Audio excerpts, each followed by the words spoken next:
Hello friends, स्वागत है आप सभी का आपके अपने यूट्यूब चैनल एनवाईसी एकेडमी पर। प्यारे साथियों, आप सभी डियर स्टूडेंट्स, आज की क्लास जो है बहुत ही शानदार होने वाली है। आप सभी जल्दी से सेशन को लाइक और शेयर कर दीजिए। आज की क्लास में हम लोग बुद्धिस्ट बौद्ध धर्म के जितने भी आपके टॉप एमसीक्यू प्रश्न बनने वाले हैं उनको कवर करने वाले हैं। इसके पहले की जो क्लास थी उन दो क्लास में मैंने आपको बौद्ध धर्म के विषय में पूरी तरह से जो भी प्रश्न बने थे और पूरी कहानी गौतम बुद्ध की मैंने उनको पढ़ाई हुई है। आपने अगर वो वीडियो नहीं देखे तो प्लीज़ आप वो क्लास ज़रूर देख लें और उन सभी वीडियोस का लिंक इस वीडियो के डिस्क्रिप्शन बॉक्स में मिल जाएगा। तो आइए हम लोग आज की क्लास शुरू करते हैं, जल्दी से देरी नहीं करते हैं। देखिए, कहा जाता है साथियों, भाग्य भरोसे रहना छोड़ो, कर्म पर विश्वास करो, तूफान कुछ पल के होते हैं, हिम्मत रखो न डरो, मिलेगा तुमको भी मोती, गहरे सागर में तो तलाश करो, बदलेगा इतिहास जरूर, तुम बदलने का तो प्रयास करो। तो साथियों, आप बिल्कुल आपकी जो भी परीक्षाएं आगामी है उनके लिए आप बेहतर तरीके से तैयारी कर रहे होंगे और लगातार पढ़ाई करते रहेंगे। तो आइए हम लोग जो है इसी कड़ी में सबसे पहला प्रश्न आज का लेते हैं। आज का जो सबसे पहला प्रश्न है बहुत ही शानदार प्रश्न है। जैसा कि आप देख रहे हैं कितनी बार ये प्रश्न पूछा गया है। पहला क्वेश्चन है कि बुद्ध का जन्म कहाँ पर हुआ था, ये आपको बताना है।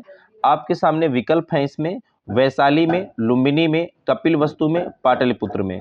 तो मैंने पढ़ाया भी था जैसा कि आप सभी को, और नोट्स में भी मैंने आपको समझाया हुआ था कि जो गौतम बुद्ध हैं, गौतम बुद्ध का जन्म जो है लुम्बिनी नामक स्थान में हुआ था।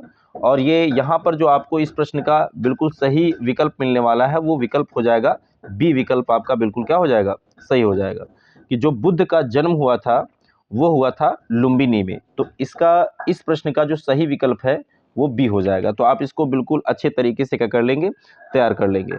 अब यहाँ पर बात आती है कि 563 ईसा पूर्व में कपिल वस्तु के समीप जो है एक कपिल वस्तु 563 ईसा पूर्व, आप ध्यान रखेंगे इसको, 563 ईसा पूर्व में कपिल वस्तु के समीप, ठीक है, लुम्बिनी नामक ग्राम में इनका जन्म हुआ था और ये नेपाल में पड़ता है। या कहाँ पड़ता है, नेपाल।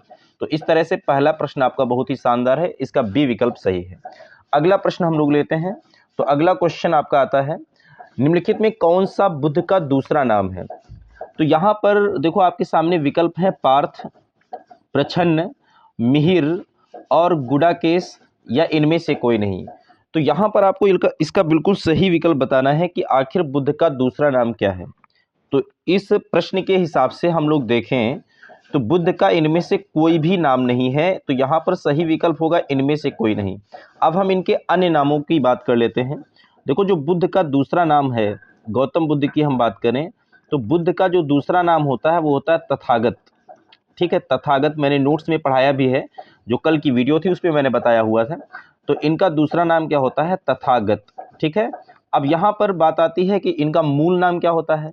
तो बुद्ध का जो मूल नाम होता है, मूल नाम या बचपन का नाम कह लिया जाए, वो होता है सिद्धार्थ। क्या होता है, सिद्धार्थ। तो इस तरह से ये प्रश्न मोस्ट इंपॉर्टेंट है, आप इसको याद रखेंगे। पार्थ और गुडाकेश की बात की जाए तो अर्जुन को पार्थ और गुडाकेश कहा जाता है। अर्जुन, आप जानते हैं कि महाभारत में अर्जुन जो होते हैं उनको पार्थ और गुडाकेश कहा जाता है। ठीक है, अब यहाँ पर अगला क्वेश्चन हम लोग लेते हैं। अगला क्वेश्चन क्या है आपका, जो अगला क्वेश्चन है, बुद्ध के जीवन की किस घटना को महाभिनिष्क्रमण के रूप में जाना जाता है। बुद्ध के जीवन की कौन सी घटना होती है जिसे महाभिनिष्क्रमण के रूप में जाना जाता है। Which of the events of Buddha's life is known as the Mahabhinishkramana. अब यहाँ पर इसका जो सबसे पहला विकल्प है वो है उनका महापरिनिर्वाण, उनका जन्म, उनका गृह त्याग, उनका प्रबोधन।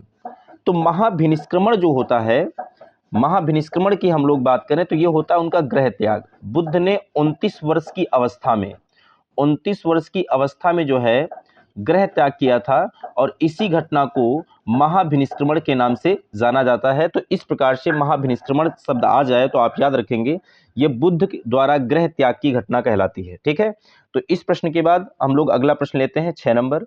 6 नंबर प्रश्न क्या है कि आलार कलाम कौन थे। हु वाज आलार कलाम। आलार कलाम के विषय में बताना है। मैंने ये सारे प्रश्न आपको पढ़ाए हुए हैं इसके पहले की वीडियोस में।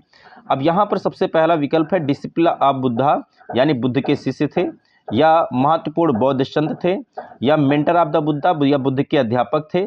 इसके बाद अगला विकल्प है शासक जिन्होंने बौद्ध धर्म की आलोचना की। देखो, जो आलार कलाम थे ये बुद्ध के गुरु थे, अध्यापक थे। आपको बता दें कि बुद्ध ने जब ग्रह त्याग किया तो सबसे पहले जो है इनकी मुलाकात अलार कलाम से हुई और योग दर्शन की जो दीक्षा है, ठीक है, योग दर्शन की दीक्षा इन्होंने बुद्ध ने अलार कलाम से ही ली थी और ये मैंने आपको पढ़ाया हुआ है, ठीक है। तो इस प्रकार से इस प्रश्न का जो सही विकल्प हो जाता है वो सी विकल्प बिल्कुल सही हो जाता है। अगला क्वेश्चन हम लोग लेते हैं 7 नंबर। 7 नंबर विकल्प यह है कि बुद्ध ने सर्वाधिक उपदेश दिए थे। आपको बताना है कि सबसे ज्यादा उपदेश बुद्ध ने कहां पर दिए हैं। आपके सामने विकल्प है वैशाली में, श्रावस्ती में, कौशाम्बी में, राजगृह में। तो देखो, बुद्ध को जब महाज्ञान की प्राप्ति हो जाती है तो महाज्ञान की प्राप्ति के पश्चात जो है इन्होंने सबसे उपदेश दिए और सबसे पहला उपदेश भी दिया और उस सबसे अधिक उपदेश भी दिए। तो सबसे पहला उपदेश तो इन्होंने सारनाथ में दिया है, लेकिन यहाँ पर हमसे पहला उपदेश नहीं कह रहा है, यहाँ हमसे सर्वाधिक उपदेश। तो बुद्ध ने अपने सबसे अधिक उपदेश दिए थे श्रावस्ती में, ठीक है। श्रावस्ती याद रखेंगे, मोस्ट इंपॉर्टेंट प्रश्न है, इसका विकल्प भी सही हो जाएगा। अगला प्रश्न हम लोग लेते हैं 7 नंबर। 7 नंबर के बाद 8 नंबर क्वेश्चन आता है आपका कि सारनाथ में अपना प्रथम प्रवचन किसने दिया था। देखो, वही प्रश्न आ गया जो मैं भी आपको बता रहा था कि बुद्ध ने अपना पहला उपदेश कहाँ दिया। तो प्रथम प्रवचन जो है सारनाथ में किसने दिया था? महावीर ने, शंकराचार्य ने, महात्मा बुद्ध ने, गुरु नानक ने। तो यहाँ पर जो सही विकल्प हो जाएगा इस प्रश्न का वो सी होगा कि महात्मा बुद्ध ने अपना सबसे पहला उपदेश सारनाथ में दिया था, ठीक है। और यही जो प्रथम उपदेश होता है, प्रथम उपदेश जो होता है महात्मा बुद्ध का, जो इन्होंने सारनाथ में दिया, इसे ही धर्म चक्र प्रवर्तन कहा जाता है। इसको ध्यान रखेंगे, नोट कर लेंगे, धर्म चक्र प्रवर्तन। तो आपसे अगर पूछ ले कि धर्म चक्र प्रवर्तन क्या है, तो बुद्ध के द्वारा दिया जाने वाला प्रथम उपदेश जो सारनाथ में दिया गया था, ठीक है। अगला प्रश्न हम लोग लेते हैं। तो अगला प्रश्न आपका है कि बुद्ध के उपदेश किससे संबंधित हैं। देखो, to which Buddhas sermons are related, Buddha के उपदेश किससे संबंधित होते हैं।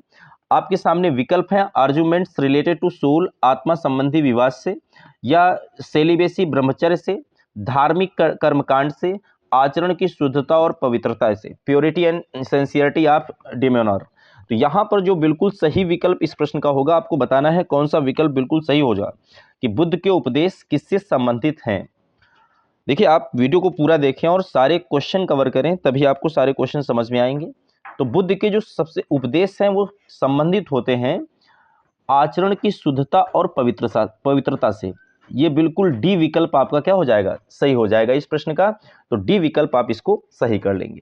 इसके बाद हम लोग अगला बढ़ते हैं। तो अगला प्रश्न आपका होता है, भारतीय कला में बुद्ध के जीवन की किस घटना का चित्रण मृग सहित चक्र द्वारा हुआ है। बुद्ध के जीवन की ऐसी कौन सी घटना है जिसका जो है चित्रण मृग सहित चक्र द्वारा हुआ है। तो ये है फर्स्ट सरमन, यानी कि पहला उपदेश। प्रथम उपदेश की जो घटना इनकी होती है उसको मृग सहित चक्र द्वारा जो है उस घटना का चित्रण किया गया है। आप इसको ध्यान रखेंगे, बहुत ही इंपॉर्टेंट प्रश्न है, कई बार एग्जाम में आया हुआ है।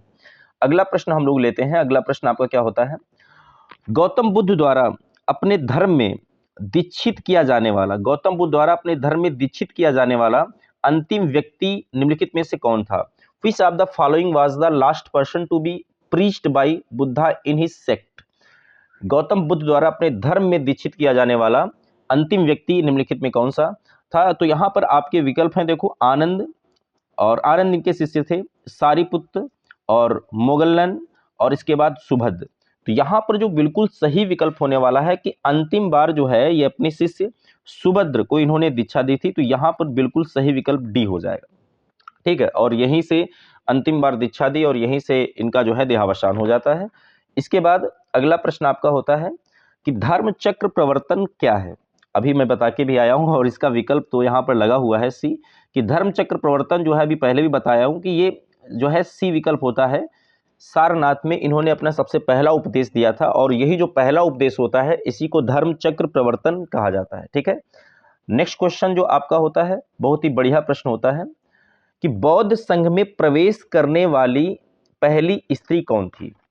बौद्ध संघ में देखो महिलाओं की प्रवेश की अनुमति सबसे पहले नहीं थी इसके पहले, लेकिन बाद में बौद्ध संघ में प्रवेश करने वाली सबसे पहली स्त्री कौन थी, ये बहुत मोस्ट इंपॉर्टेंट क्वेश्चन है। यहाँ पर आपके सामने विकल्प हैं आम्रपाली, यशोधरा, गौतमी प्रजापति, माया देवी।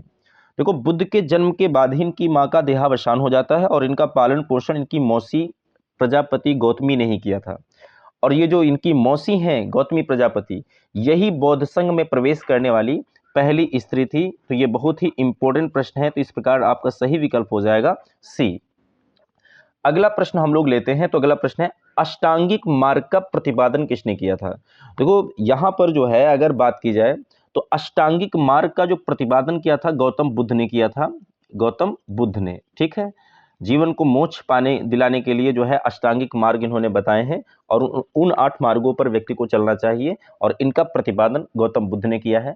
आज की क्लास का जो अंतिम प्रश्न है वो हम लोग देख लेते हैं। देखो, अंतिम प्रश्न है कि बुद्ध की शिक्षाएं मिलती हैं, बुद्ध की शिक्षाएं किस में मिलती हैं। त्रिपिटक में पहला विकल्प है, दिव्यदान में, महावदान में, अशोक के अभिलेखों में। यहां पर जो सही विकल्प इस प्रश्न का होगा वो कौन सा होगा, मैंने पढ़ाया भी है जो सबसे पहली वीडियो बौद्ध धर्म की, उसमें बताया है कि बौद्ध धर्म की जो शिक्षाएं होती हैं, बुद्ध की जो शिक्षाएं होती हैं वो त्रिपिटक में मिलती हैं। विकल्प ए सही हो जाएगा। देखो, त्रिपिटक कौन कौन से होते हैं। सबसे पहला होता है सुत्त पिटक, सुत्त पिटक, और जो दूसरा होता है विनय पिटक। बौद्ध धर्म के 3 पिटक हैं कौन कौन से, आखिर ये देख लेते हैं हम लोग। विनय पिटक और तीसरा जो होता है अभिधम्म पिटक। तो ये बौद्ध धर्म के 3 पिटक होते हैं और इन्हीं में बौद्ध धर्म की शिक्षाएं मिलती हैं। ये दोनों जो होते हैं शुरुआत के दोनों, ये दोनों प्रथम बौद्ध संगीति में लिखे गए और अभिधम्म पिटक तृतीय बौद्ध संगीति में लिखा जाता है। तो इस प्रकार से आज की जो क्लास है आपकी, ये बहुत ही इंपॉर्टेंट क्लास होती है। आपने सारे प्रश्न पढ़े होंगे, समझ भी आए होंगे। तो आज की क्लास हम लोग इतना ही रखते हैं। जिन साथियों ने प्लीज़ चैनल को सब्सक्राइब नहीं किया है तो आप चैनल को सब्सक्राइब जरूर कर लें और सेशन को लाइक और शेयर जरूर कर दीजिएगा। और आज के लिए हम लोग इतना ही रखते हैं। धन्यवाद।